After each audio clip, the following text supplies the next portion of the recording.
A puppy mill is a commercial breeding facility that puts the profit over the health and well-being of the dog. So you'll see these cages outside, if you've ever seen videos where they have these cages that are stacked outside, one on top of the other, and they just mass produce these dogs. They live in, freezing temperatures, sweltering temperatures. They get no medical care. They never get out of their cages. The females are bred every cycle, and they're basically, they're just female, right? And unfortunately, as a result of these females breeding every cycle, the dogs get sick. They have genetic defects, and then when they're shipped on the trucks or the vans, they're puppies and they're already compromised, and they get the other dogs sick. So now they all come sick. And the owners of these stores know they're sick when they get them. So they usually take them right from the van to the doctor.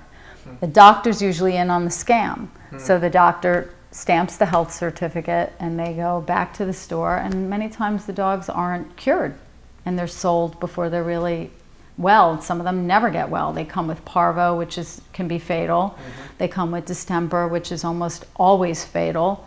And then the problem is that they don't honor the lemon law, which is a state law that's been passed to protect the consumer when they buy a sick dog. So it's the consumer fraud part that bothers me. That's the part that bothers me. Yes, I absolutely care about the health and well-being of the dog.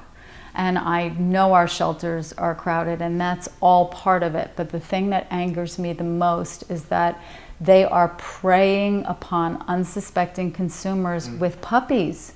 And these people are buying these dogs and they're falling in love with them, and their kids are falling in love with them, and they're sick, and they put people through that.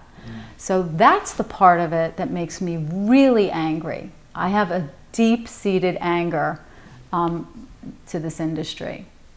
Do all pet stores get puppies from puppy mills? I have not seen a pet store in the country that doesn't.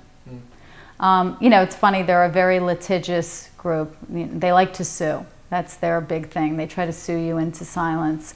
So, if I were to say, XYZ store buys from puppy mills, I could get sued because technically there is no legal definition of a puppy mill. So, when I present in front of a commission to ask for a ban, I have to say large-scale commercial breeding farms, right?